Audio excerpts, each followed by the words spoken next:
Okay, heads up on this video.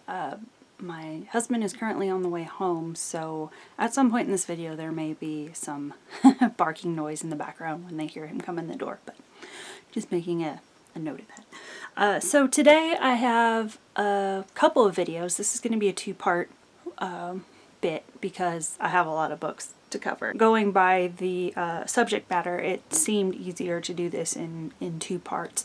So I have a collection of African American children's books, picture books, to talk about today. I did this a couple years ago, I think, on my channel for Martin Luther King Day.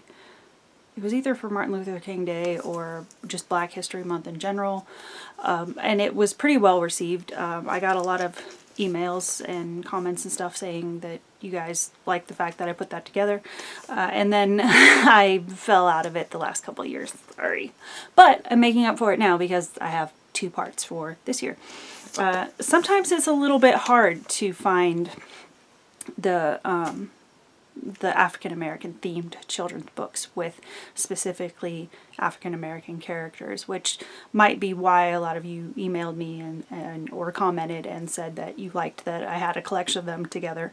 Part of the reason why I never really got the videos together in past years, because I just not only like time constraints, but at the time I didn't have enough curated to make a video about. But around it was actually right before the holidays, I guess.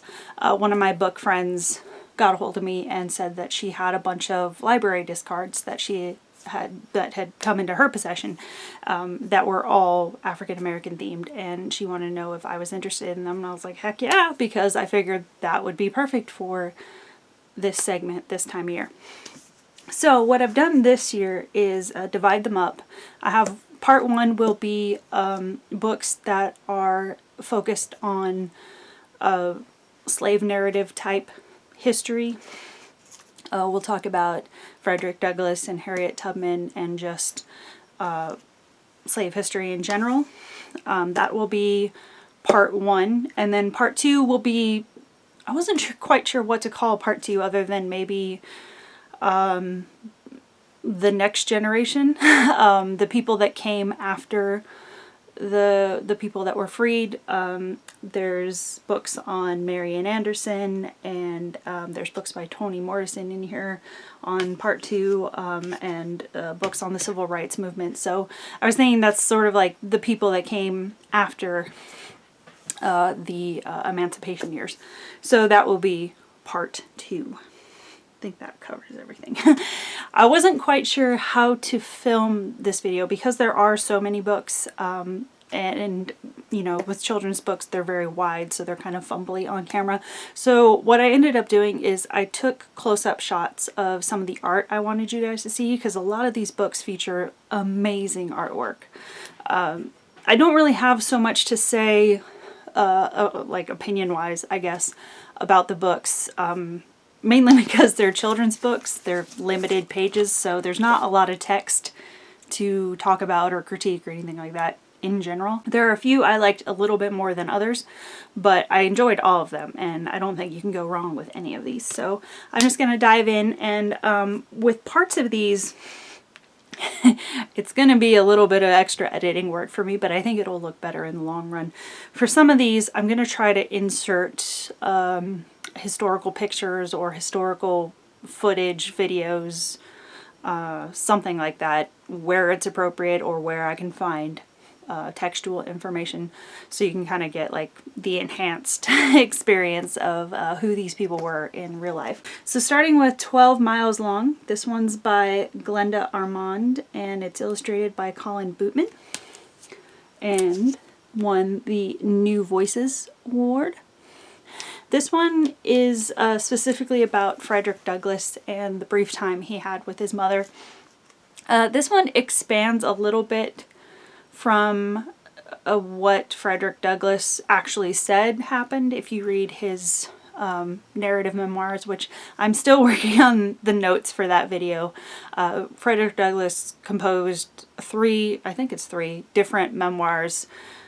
Well, they're technically three different memoirs, but I've read all three of them, and there's a lot of information that's repeated throughout the three of them. It's just there are expansions on bits of different areas where he, you know, took one story and gave you a little bit more information than the previous book, that kind of thing. But a lot of it is the same basic information. But across the three of them, when you put all three of them together, you do get a better idea of who he was, obviously, in his own words, than a lot of history books give him, as far as information-wise.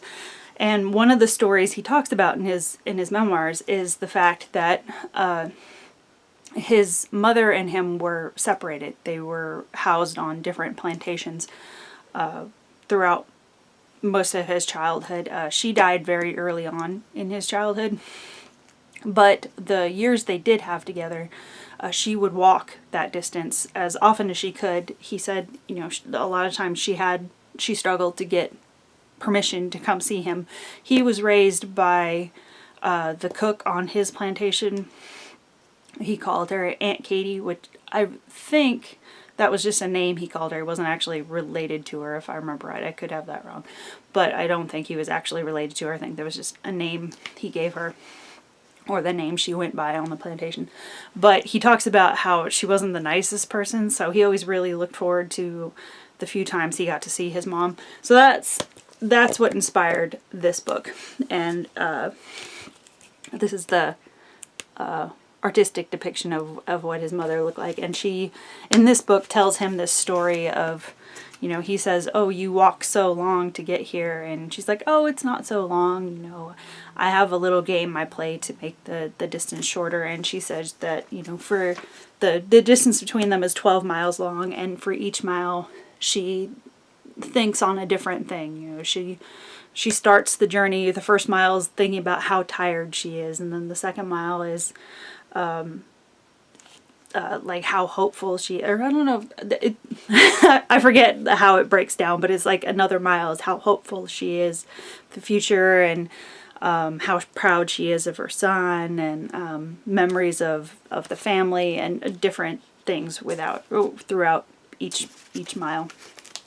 And it just goes through, and it talks about how these little moments he had with his mom, brief as they were, ended up shaping him into the man he is, or was, I should say. It's no longer around.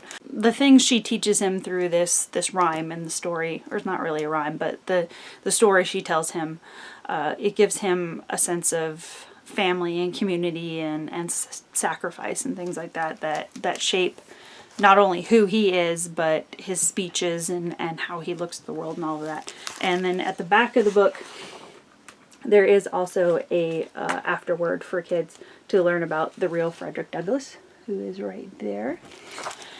And I think one theme I noticed through a lot of these books when I was looking through the author illustrator information, a lot of these authors and illustrators are librarians, educators, professors. Glenda Armand, librarian and teacher.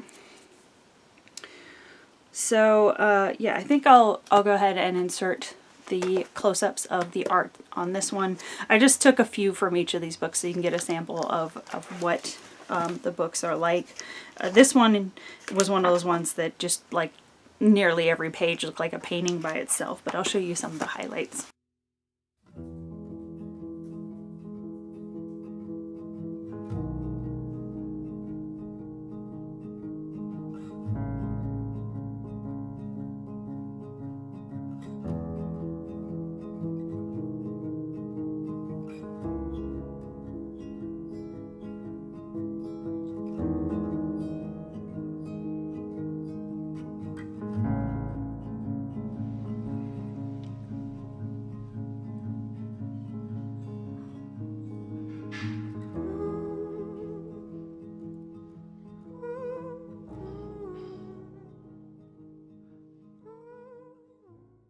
Next up we have Barefoot.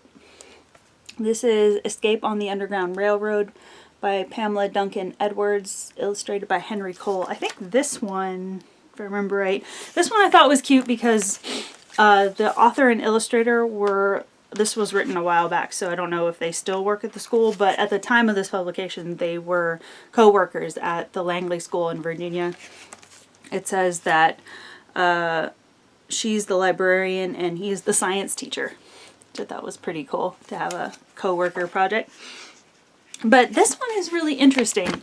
I don't know that I've ever seen anybody do something like this. This one is the story of a runaway slave. I don't think he's given a name in the story other than, they call him, I think that the animals in the story just call him Barefoot.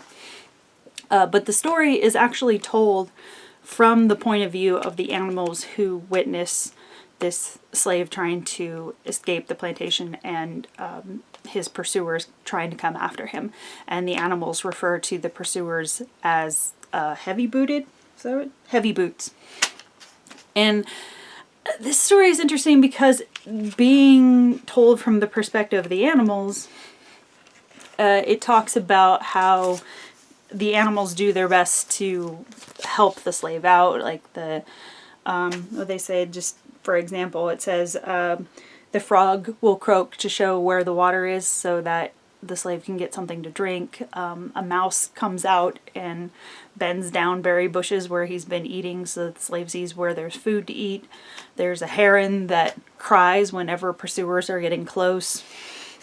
And then there's also a scene where they depict fireflies coming out so that the fireflies can light the way in the night, and it helps the slave end up finding a cabin where there's a quilt hanging outside, and he sees that it's one of those quilts that has the secret message stitched into it. So it's a really unique perspective to come from to tell this story to little children, but I really liked it. I liked at the end they say, you know, oh well, they're just animals, so they probably don't know what they're doing, and we're reading into it, and then it says, but do they? Maybe they do. Maybe they knew what they were doing. So I don't know, it's just overall had a really cool tone to it. So again, here are some highlights from this one.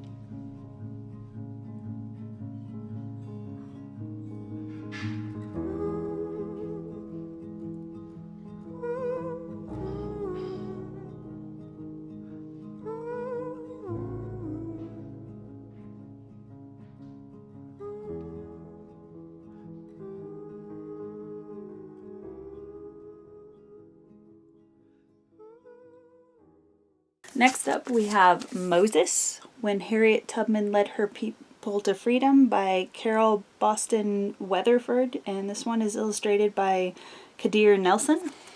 And this one's kind of cool because the author, I think it said she had family ties.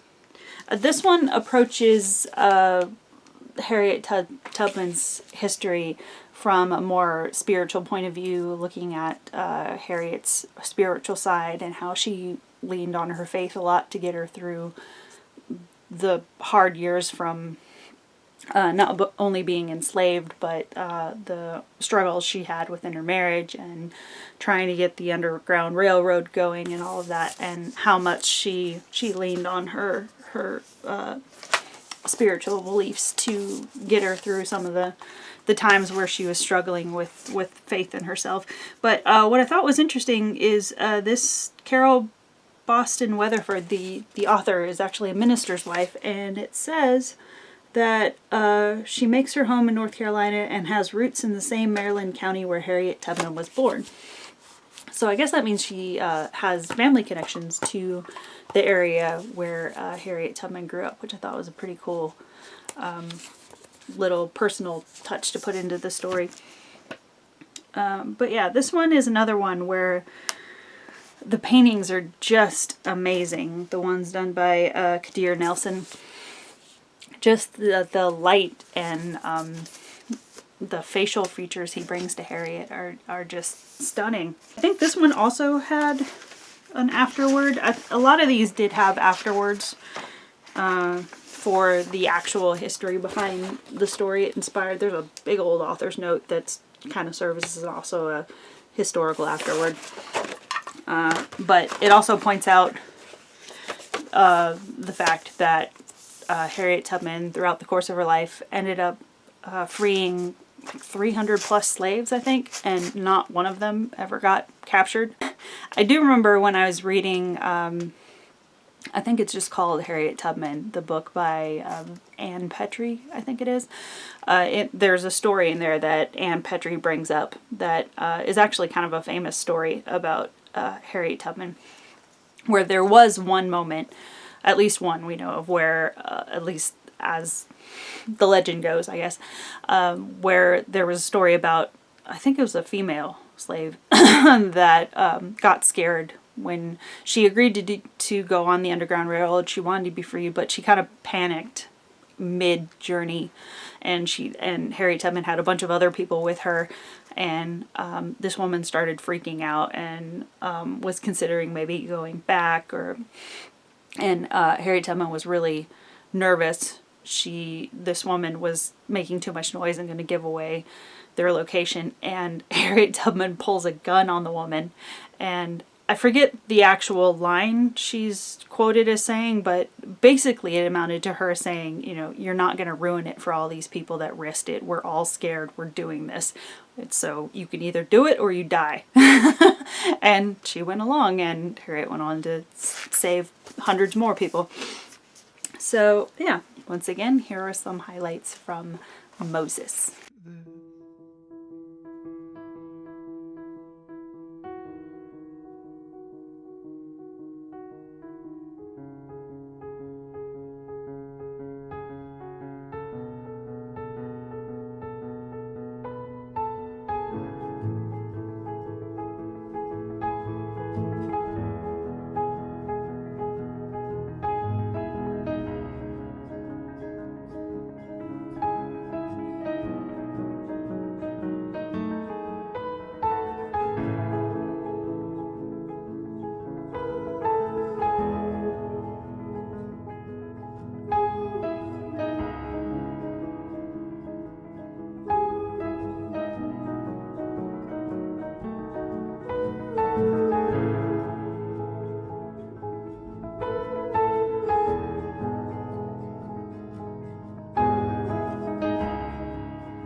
Then next I have a poetry collection. This is called I Lay My Stitches Down. This is written by Cynthia Grady, illustrated by Michelle Wood.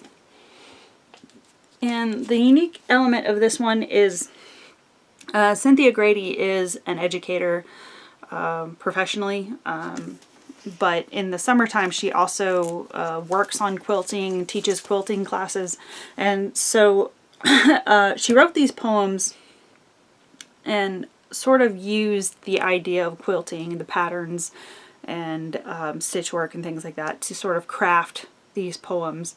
And she has a explanation either in the front or the back, I forget, where she explains the concept she was going for.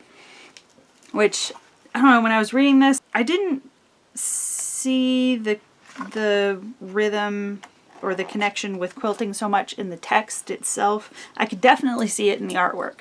I might not be the one to talk about poetry so much. Not because it's not like I don't understand it, but I'm a little bit picky about my feelings on poetry, I guess. I don't need it to rhyme, but I need it to have a certain rhythm for me to, for it to really speak to me. And it was just like the words and the imagery were good here, but for some reason the rhythm was off for me, or it wasn't, I don't know, it wasn't hitting me as hard as I wanted it to, I guess, through a lot of these. But there are some in here that I did really like, but this is one where I felt like it was really driven by the artwork. The artwork, again, really amazing in here.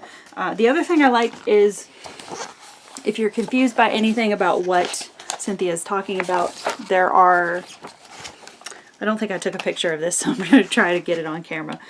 There are little historical notes at the bottom of the page here to reference what she's talking about in each poem. I might have like one I might have taken, I don't know. But the paintings, you know, you can see the quilting inspiration and the sort of folk art style. So overall, I still really liked it. I just was hoping to have a stronger connection to some of the poetry.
And then the last one I have for this video is this little book.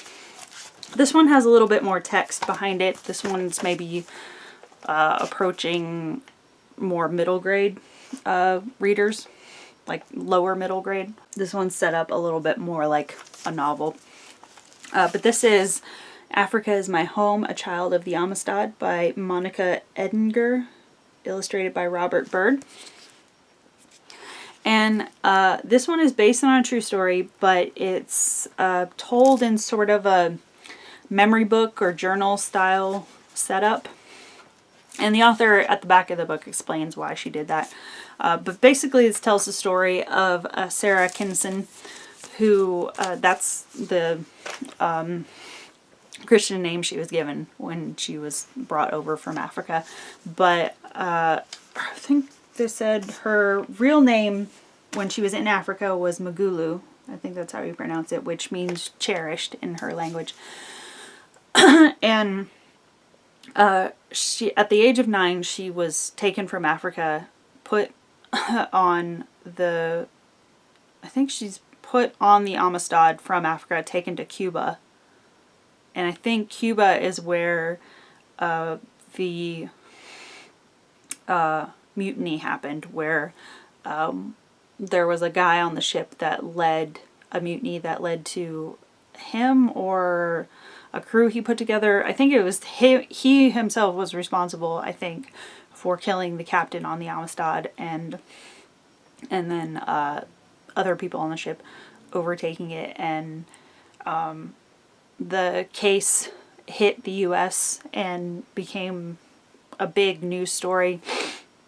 And all these people were brought in with murder charges against them. But John Quincy Adams came in and argued their case for him. And this talks about, there's a story in here where Sarah talks about how odd the legal system was at that time, or at least within her court case, because all these people that she was on the ship with, they're all brought into court and the judges hear their story. John Quincy Adams goes to bat for them, argues for them to be freed and to not have murder charges brought against them.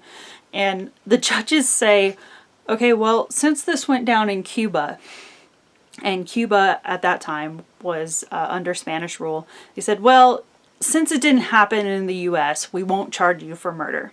Well, Sarah brings up the fact that it was also illegal in Cuba at that time to have slaves that were not native Cubans. You could not have people from other countries be enslaved in Cuba. It was against their laws. So she, or I don't know if she did, but somebody in the crowd brought that up and said, well, since we were taken to Cuba as slaves, does that mean we're free now? And the judges are like, oh, no, that's much more complicated. You're still slaves. We just have to figure that out. And Sarah goes on to talk about how she and some of the other kids on the Amistad were kept in this town in New England for 3 years waiting to hear if they were freed or not. And they end up getting raised there by a minister's family, and they're educated and taught English ways and all of that. And throughout the whole time, Sarah keeps telling the reader all she can think about is getting back to Africa, to her village, to her parents. And she talks a lot about how she doesn't understand how American children need to wear so many clothes. It's like, and then other people explain to her, well, it's much colder here, and so they're always telling her she needs to cover up, and she goes along with it, but she's like, it's so much. But she does eventually get freed. She does return to Africa for a little bit, but then she decides to come back to the U.S. and attend Oberlin College to study education in hopes of becoming a teacher. But there's a part in here where she's mentioning, I forget if she's writing to a friend or talking to a friend, but she mentions that if it weren't for the educational opportunities in America, she wouldn't live here for $1,000. And she's just, in her mind, all she's ever thinking about is she just wants to go back to Africa. And eventually she finishes her college education here and goes back to Africa and settles there and becomes a teacher in her village, marries, has children, all of that. Really inspiring story, because the Sarah in this story, despite everything she goes through, she has this upbeat tone of, it's gonna work out. It has to work out. And eventually it does for her. So I think I took a picture in the back of the author's note where she explained how she did start this project. I think there's a picture back here. I'll show you I think that's a depiction of what the real Sarah looked like. She talks about how she started this project as a nonfiction project when she was visiting a museum or something where she heard about children being on the Amistad, and she said, I'd known this story of the Amistad before. I didn't realize there were children on the boat. And she said, I couldn't get the image of what those children must have gone through out of my mind. So she said, I started this as a nonfiction project, but she said so little is known about them that the voice kept coming off wrong. She said she kept having to say, well, they probably felt this, or maybe they went through that. And she said it was coming off weird, and I don't know, it may be insincere. So she said she got the idea to rework the text she had and present it as more of a fictionalized piece where she takes the real person of Sarah and puts her story in journal form. Almost like maybe like the Dear America, not quite directly as diary form as those books are, but in that same spirit of like the Dear America books, where you take somebody that really existed and then make a sort of epistolary novel based off of what they went through. That was sort of the concept behind this. So yeah, this one was really cool. So again, here are some of the highlights from that one.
Okay, so that's what I have for part 1 of this book, and stick around for part 2 and we will get into the next generation, I guess we'll call it.